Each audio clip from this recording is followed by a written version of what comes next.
Graça e paz da parte de Deus nosso Pai, de Jesus Cristo, nosso Senhor, e do seu Espírito, o Espírito Santo.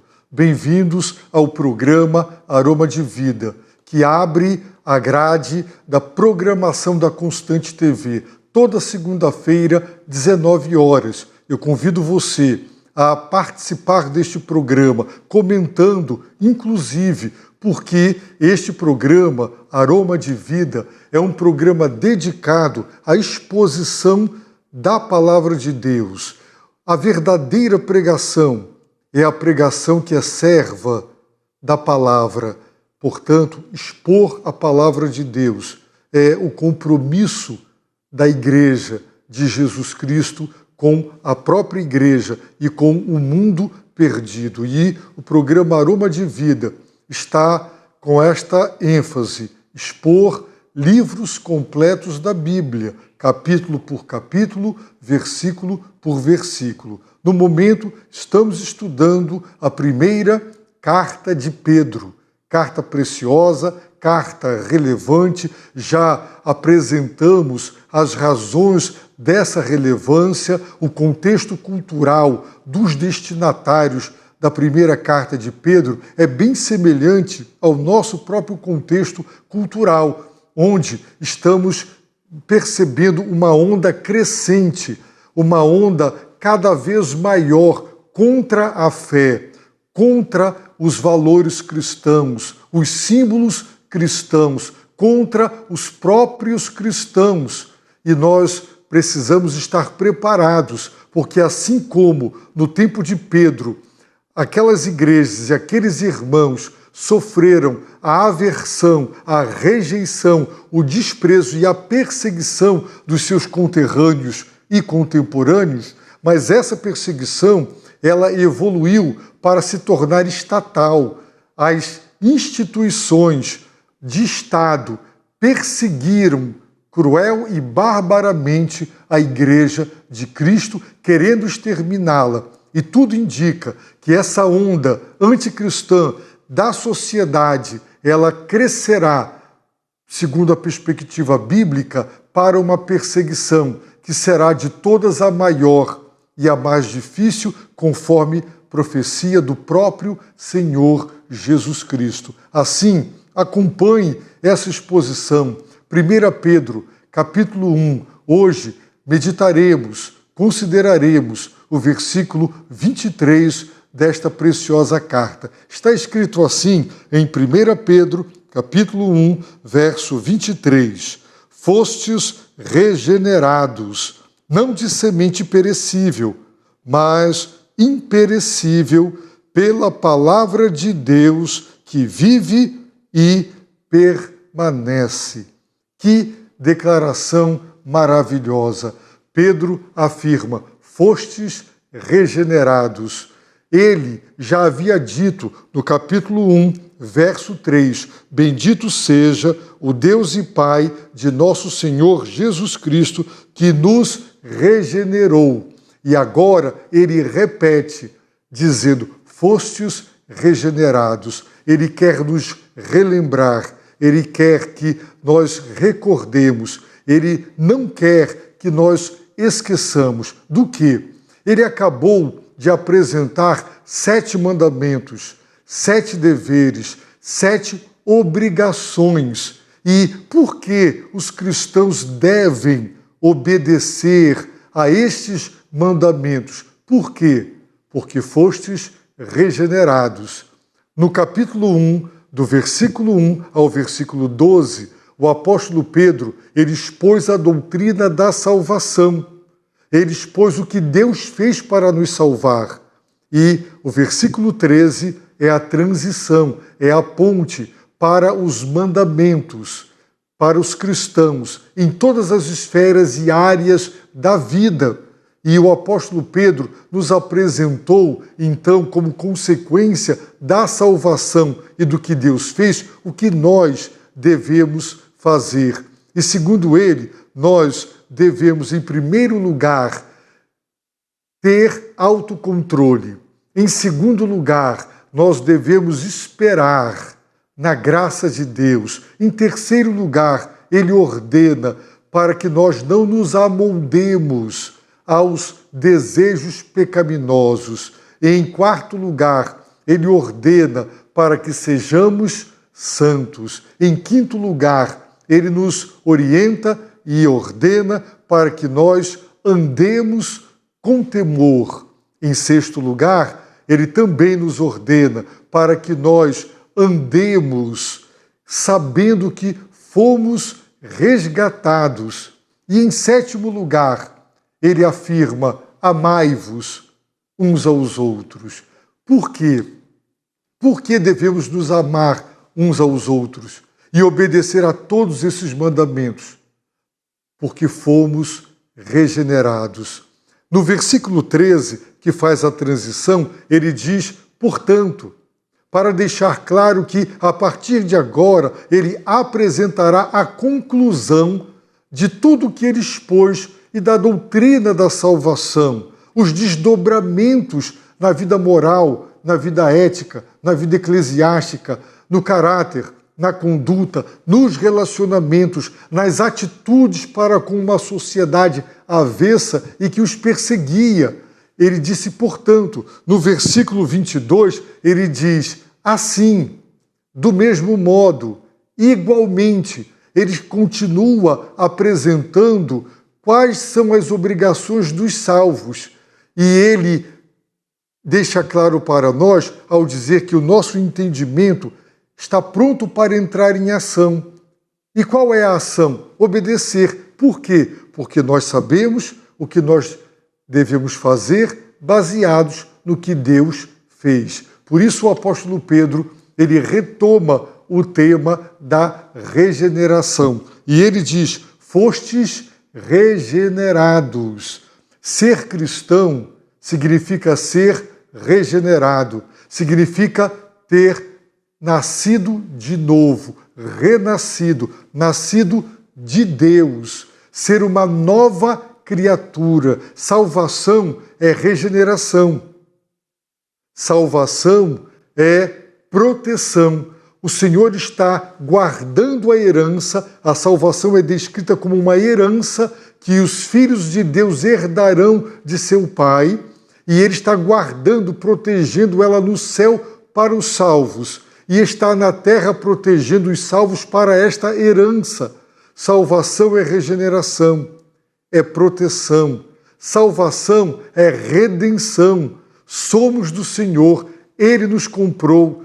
A vida e o sangue de Cristo foi derramado para pagar o preço da nossa libertação, da escravidão ao pecado, da escravidão ao mundo, da escravidão ao poder das trevas. Salvação, ele já explicou, é ter a vida purificada pela obediência à verdade.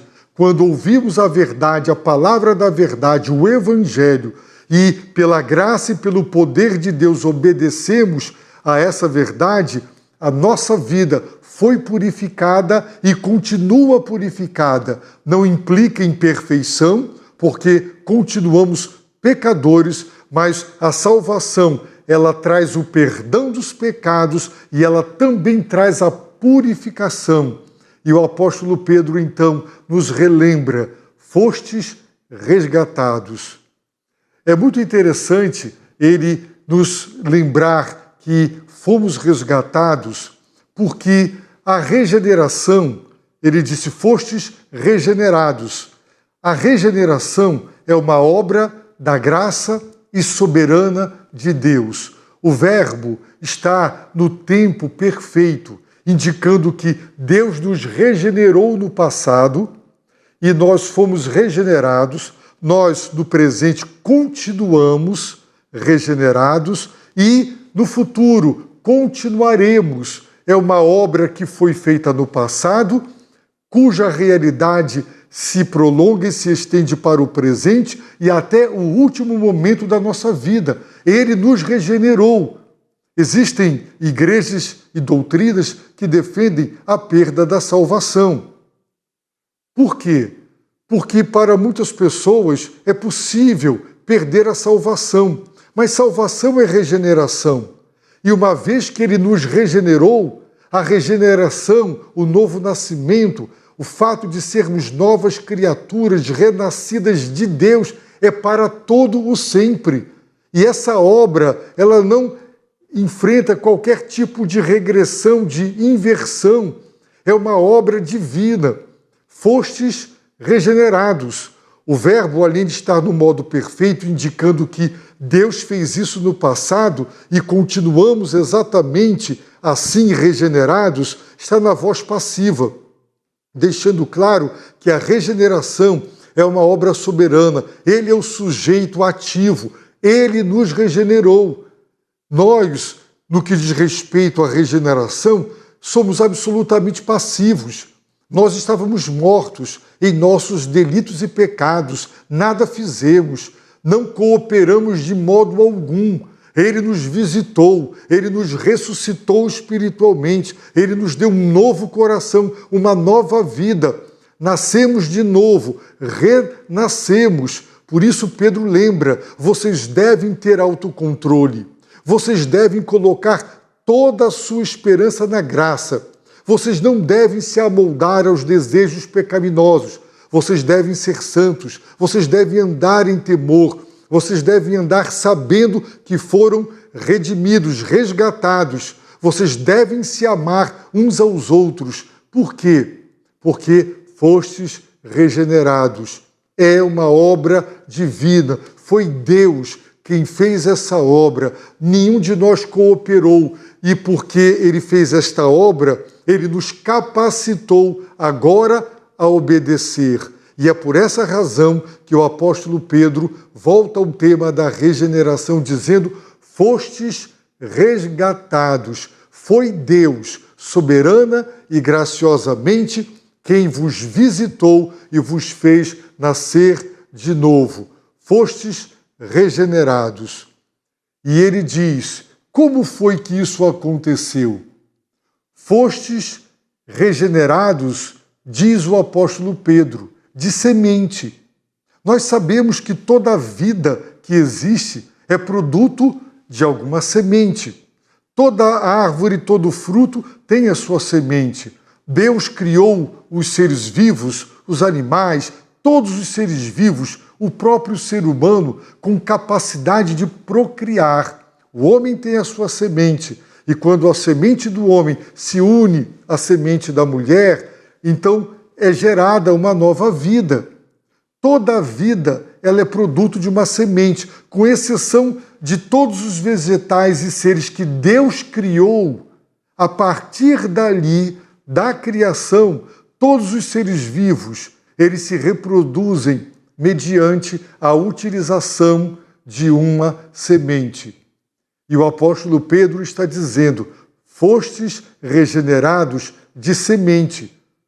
Houve uma semente que foi semeada e que ela fez brotar, ela produziu uma nova vida, uma nova criatura. Essa semente, ela não é corruptível. Ele já havia dito que a nossa herança, no versículo 4, é uma herança que não perece. É uma herança incorruptível. Por quê? Porque ela não pode ser tocada pela morte.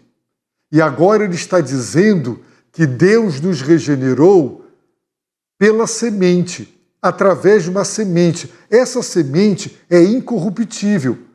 Toda semente humana, vegetais, plantas, toda semente de toda árvore frutífera é corrompível. Ela pode se deteriorar, ela pode durar muito tempo, mas ela é corruptível, ela se degenera, ela perde a capacidade de se reproduzir, ela perde as propriedades, porque ela é mortal, ela é falível, ela é corruptível. Mas Deus, Ele nos regenerou de semente incorruptível. Ele diz no texto bíblico: fostes regenerados não de semente perecível. Observaram? Não de semente perecível. Fostes regenerados de semente imperecível. E que semente é essa? Que não perece, que é imperecível. Só Deus é imperecível. Só Deus é imortal. Só Deus, ele é imutável. Não melhora, não piora, não aperfeiçoa e nem se estraga. Deus é eterno. O seu ser é imutável. Ele é perfeito, absolutamente perfeito. E a semente de Deus tem as próprias características do próprio Deus. Ela é como ele é. Essa semente é imperecível. E que semente é essa? Diz o texto bíblico, pela palavra de Deus. Fostes regenerados pela palavra de Deus. E a palavra de Deus é uma semente. E é uma semente imperecível, que não se corrompe, porque ela é a palavra de Deus, ela é a semente de Deus. Então, como foi que Deus regenerou os cristãos e as igrejas para as quais ele escreveu? Ele já havia dito que o evangelho havia sido pregado pelo Espírito por aqueles apóstolos e evangelistas e missionários, aqueles que pelo Espírito Santo, enviado do céu, vos pregaram o evangelho. No versículo 12, evangelistas, missionários e apóstolos pregaram pelo Espírito, e o Espírito, por eles, falou através do evangelho. O evangelho é a palavra de Deus. É por essa razão que não podemos mexer no evangelho. Há uma ênfase muito grande das igrejas verdadeiramente evangélicas de não adulterar o evangelho, de conservar o evangelho íntegro, puro. Paulo disse em 1 Coríntios 15, eu vos dei, eu vos entreguei, eu vos preguei o que eu recebi. Eu recebi o evangelho e o que eu passei em diante, à frente, é o evangelho. E quem adultera o evangelho, quem tenta subtrair o evangelho da sua mensagem algum conteúdo para torná-lo mais digerível e palatável, ou acrescenta outros conteúdos, está gerando um enorme prejuízo, porque o evangelho é o poder de Deus. E é pelo evangelho, é pela palavra de Deus que a regeneração ela acontece. Quando eles ouviram o evangelho, então Deus os regenerou pela palavra de Deus, o evangelho, a semente incorruptível que não perece. Foi assim que Deus nos fez nascer de novo. E nós sabemos do poder da palavra. Nós aprendemos nas Escrituras que Deus tudo criou, e Ele criou pela palavra. Vamos ver o que está escrito em Gênesis, capítulo 1, versículos de 1 a 3. Vejamos. No princípio, Deus criou os céus e a terra.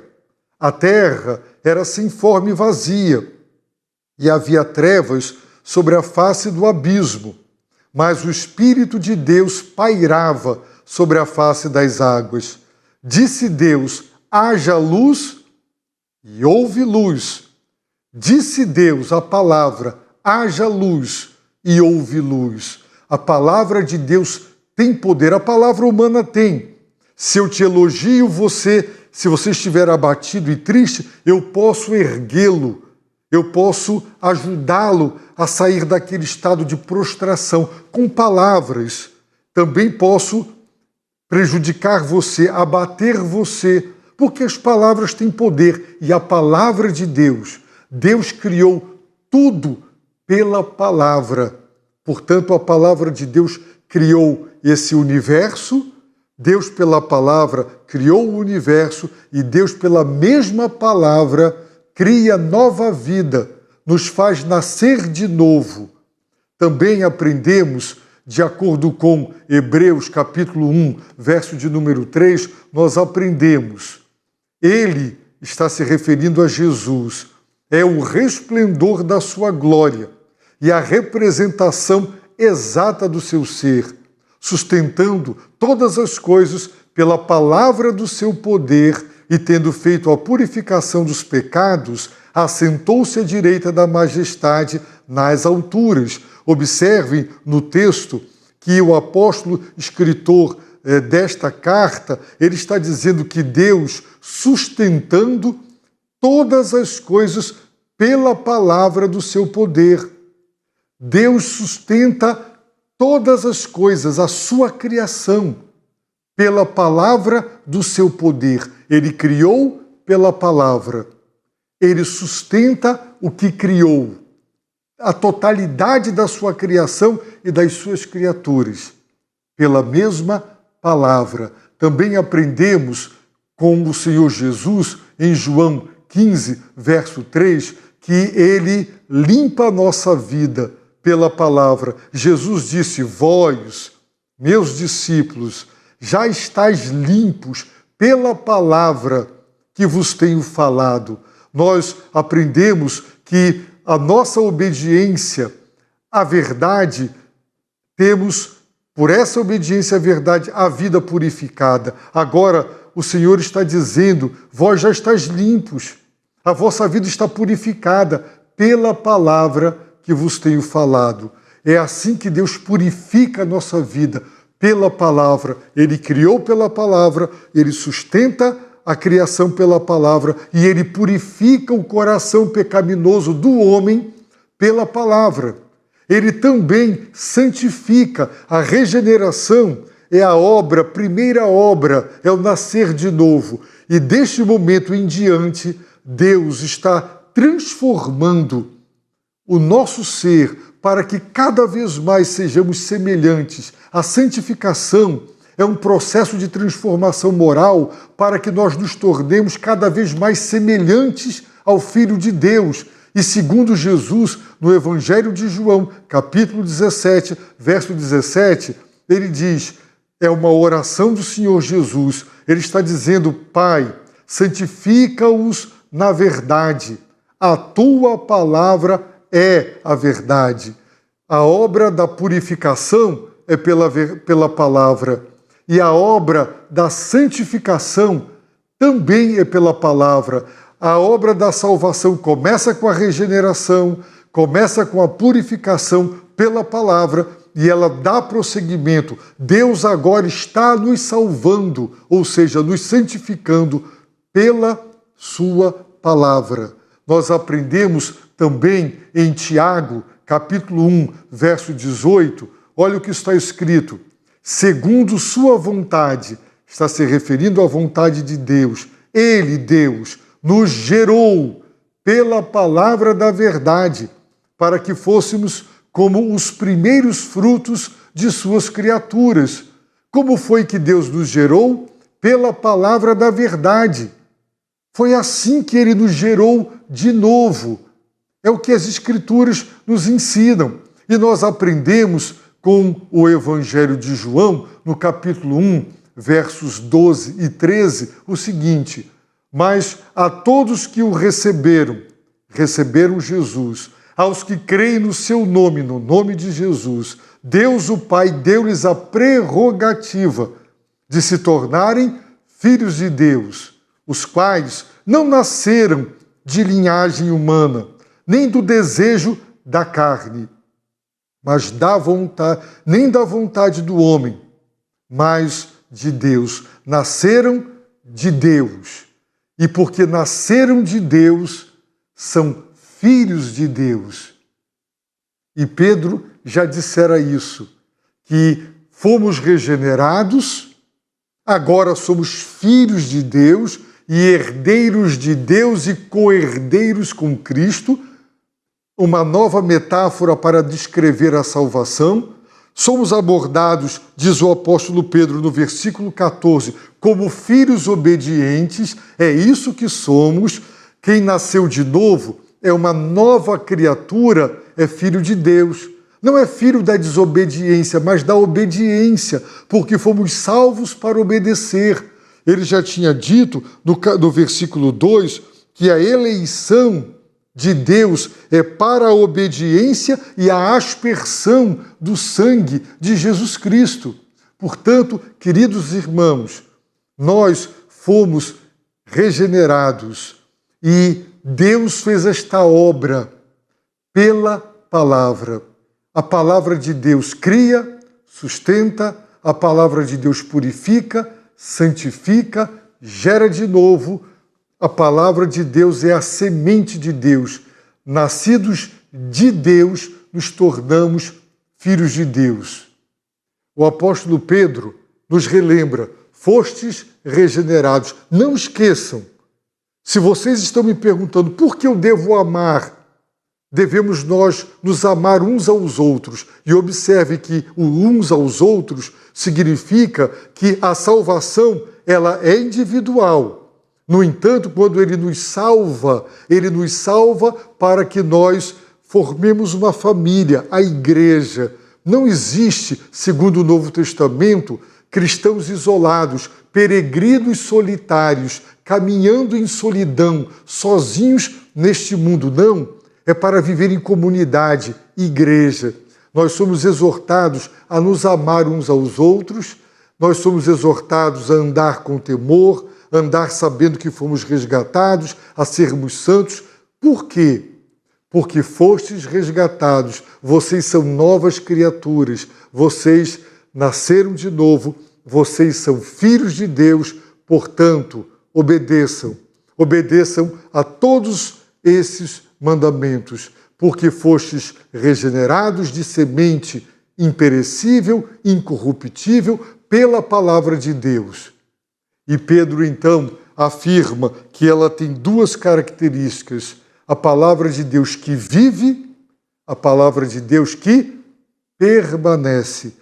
Viver e permanecer são dois verbos que estão no tempo presente, indicando continuidade. Não há interrupção. A palavra de Deus é viva. Ela era viva, ela é viva e ela continuará viva. Ela permaneceu, ela permanece e ela sempre permanecerá, porque ela tem as características daquele que a pronunciou. É a palavra de Deus, e Deus é vivo, Deus é eterno, Deus permanece de eternidade a eternidade, só tu és Deus. E porque Deus é eterno, porque Deus é imutável, a palavra dele não muda, a verdade dele não muda, a revelação dele não muda, permanece, porque é a palavra eterna de Deus, é a palavra viva, ela é viva porque Deus é vivo. É uma palavra que não é só viva, ela vivifica, ela não é só a palavra que permanece, ela faz com que permaneçamos nela. E quando permanecemos em Cristo, Ele poda as nossas vidas, Ele nos limpa. Essa é a palavra de Deus. Essa é a palavra de Deus que estamos pregando na Constante TV. É a palavra de Deus que estamos fazendo exposição no programa Aroma de Vida. Essa é a palavra. Você deve querer, exigir, procurar igrejas que pregam de fato e verdadeiramente a palavra de Deus. Só ela é semente incorruptível, que tem o poder de fazer brotar nova vida, santidade, justiça, transformação, porque ela é a palavra do Criador. Ele criou pela palavra, Ele sustenta pela palavra, Ele purifica pela palavra, Ele santifica pela palavra, a semente de Deus. Eu oro, eu suplico a Deus, o Todo-Poderoso, cuja palavra viva e permanece, e é permanente. Eu rogo para que Ele te abençoe rica e abundantemente.